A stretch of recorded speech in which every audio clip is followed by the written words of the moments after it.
안녕하세요. 미미의 꿈꾸는 다락방 책 읽어주는 미미입니다. 작은 아씨들 그 7번째 이야기 파티 임형 4월 어느 날 매기는 친구 애니의 초대를 받아 2주일 정도 놀러가게 되었다. 태어나서 처음으로 상류 사교계에 나가는 곳이다. 평소 침착하던 매기도 마음이 들뜨고 흥분되어서 여행 가방에 이것저것 가득 챙겨 넣었다.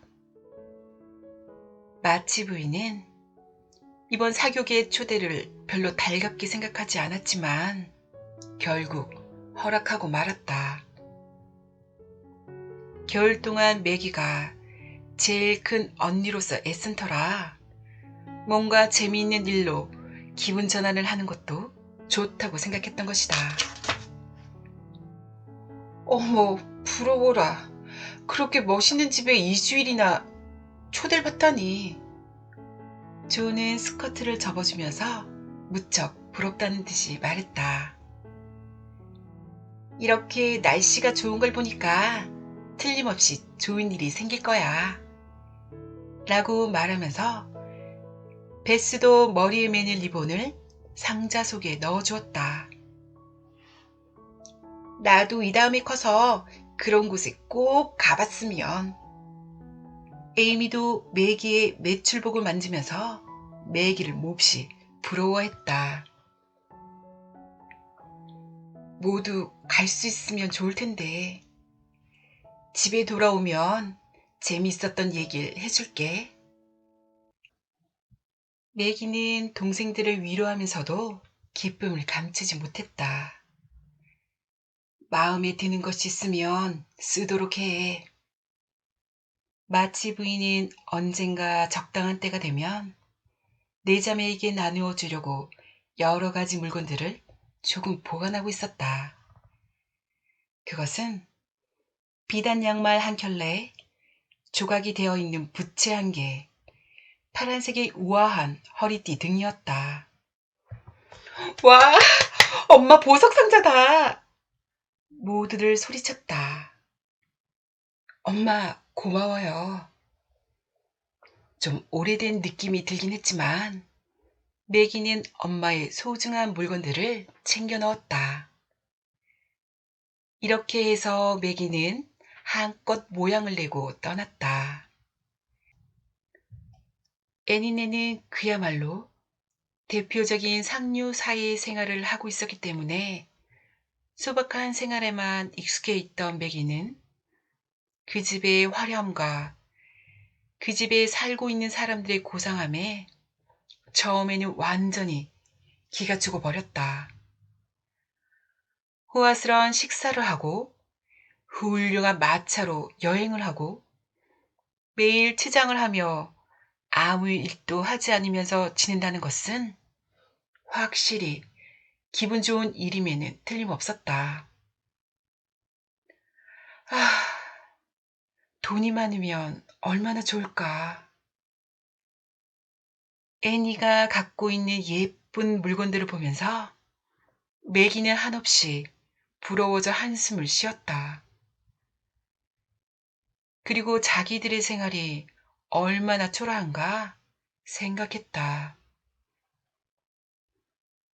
하지만 그리 오래 슬퍼하고 있을 틈도 없었다. 매기는 애니를 따라 쇼핑이나 산책, 다른 집을 방문하느라 하루 종일 뛰어다녔다. 밤은 밤대로 연극이니 가극이니 집에서의 파티 따위로 정신이 없었다.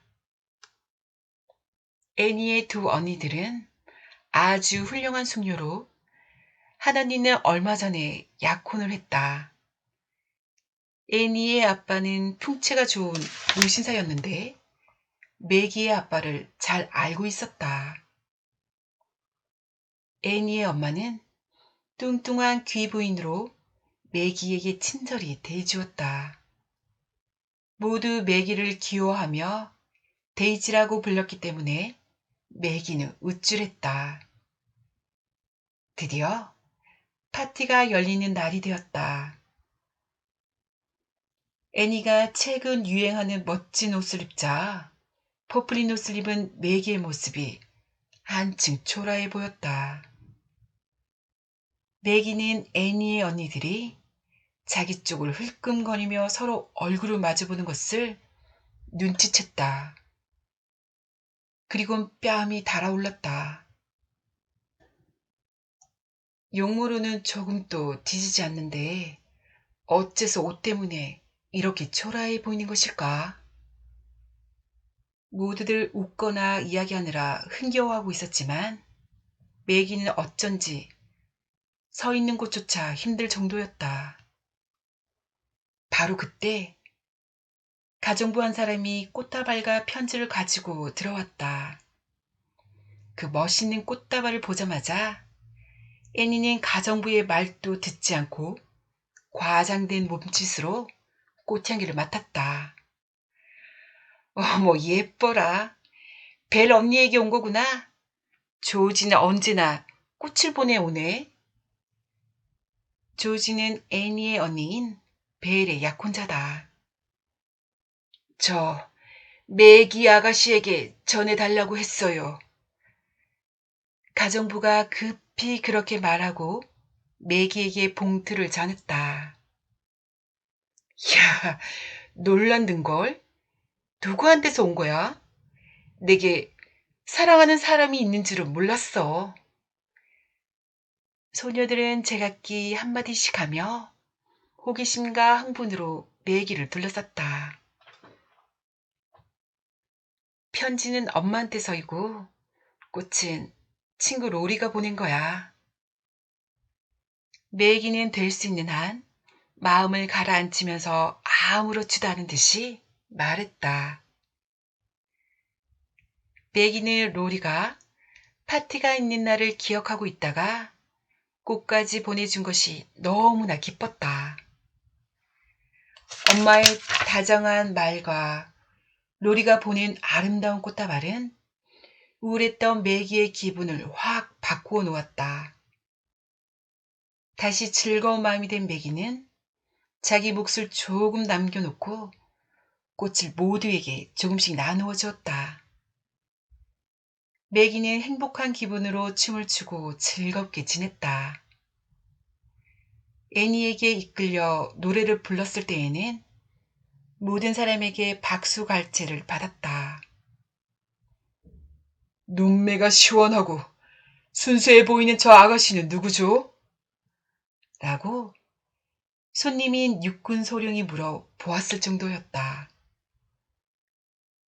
그런데 휴식 시간에 온실 뒤에서 사람들이 수군거리는 이야기를 우연히 듣게 된 매기는 심장이 멎는 것 같았다. 그 꽃을 보낸 남자는 몇 살이래? 글쎄, 16, 17살일까? 그 집 딸들 중 하나가 그렇게 되면 대단한 일이지. 마치 부인도 영악한 사람이군.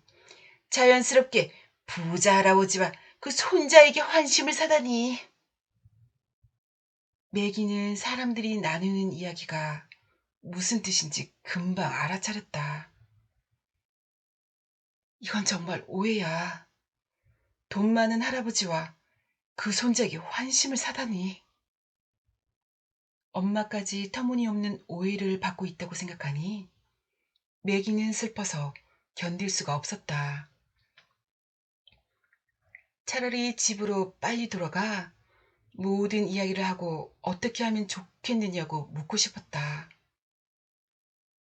그러나 그렇게 할 수는 없었다. 매기는 아무도 눈치채지 못하도록 즐거운 척하느라 애썼다. 매기가 얼마나 참으려고 노력하는지 아무도 몰랐다. 그날 밤 가엾게도 매기는 잠을 이룰 수가 없었다. 얼핏 들은 그 얘기를 아무리 머릿속에서 지워버리려고 해도 잘 되지 않았다. 왜 그때 금방 나서서 모든 사람들의 생각이 틀렸다고 말하지 못했을까? 매기는 용기 없는 자신이 생각할수록 부끄러웠다. 다음날 아침, 애니의 언니 벨이 매기에게 말을 걸어왔다. 저 데이지, 요 다음 목요일 파티에는 로렌스 씨에게도 초대장을 보내자. 우리도 만나고 싶기도 하고 너에게도 그게 예의일 것 같았어. 매기는 깜짝 놀랐지만 침착하게 말했다. 어머나, 친절하셔라. 하지만 그분은 오시지 않을 거예요. 어머, 왜? 나이가 너무 많으시거든요. 나이가 많다고? 그분이 몇 살인데? 이른이 좀 넘으셨을 거예요. 매기는 되도록 차분한 목소리로 말했다. 어머, 아니, 할아버지 말고 손자 말이야. 로리는 아직 어린아이인걸요. 너와 비슷한 나이 아니니? 동생조와 동갑이에요. 그래도 꽃을 보낸 걸 보니 무척 친한가 보지? 그렇지? 네, 그앤 곧잘 그래요. 우리 집 사람 누구한테든, 게다가 그 집 정원엔 꽃이 가득하고 우리 가족들은 모두 꽃을 좋아하거든요. 어머, 그래? 애니의 언니들은 로리가 매기와 특별한 사이라서 그런 게 아니라는 것을 알았다는 듯 어깨를 움츠리고 고개를 끄덕이는 것이었다.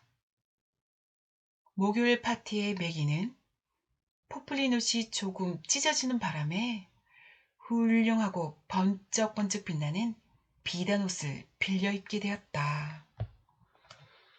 이야, 신데렐라 같은데? 애니와 애니의 언니들은 훌륭한 옷을 입고 다시 태어난 것 같은 매기를 보고 모두 눈을 크게 떴다. 매기는 앞머리를 곱슬곱슬하게 말아 올리고 목과 팔엔 향기 짙은 분을, 입술엔 산호색 크림을 발랐다. 매기는 거울에 비친 모습이 자기가 아닌 것 같은 기분이 들었다. 팔찌, 목걸이, 귀걸이까지 하고 거울을 본 매기는 자기도 모르게 얼굴을 붉혔다. 그러나 애니와 언니들은 어머, 예뻐라. 훌륭한 미인이 되겠는걸? 하고 떠들어댔다. 매기는 애니와 함께 파티장으로 들어갔다.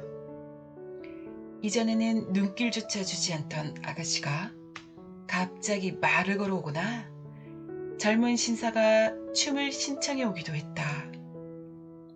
매기는 화려한 의상이 특정 계급의 사람들 사이에서는 주목을 끌고 존경의 마음까지 가지게 한다는 것을 알았다. 매기가 귀걸이를 짤랑짤랑 거리고 긴 옷자락을 끌며 춤을 추고 있자 요전에 매기를 칭찬했던 육군소령이 저 아가씨는 요전의 그 모습이 훨씬 아름답군. 오늘 밤은 마치 인형 같고 자연스러운 아름다움이 조금도 없어. 라고 말했다. 그 말을 듣자 매기는 가슴이 덜컥 내려앉은 것 같았다. 그렇지만 그 말은 무척이나 고맙고 기쁜 충고였다. 언제나 평소의 내 모습이 제일 좋은 거야. 그 생각이 매기의 가슴 속에서 강하게 울렸다.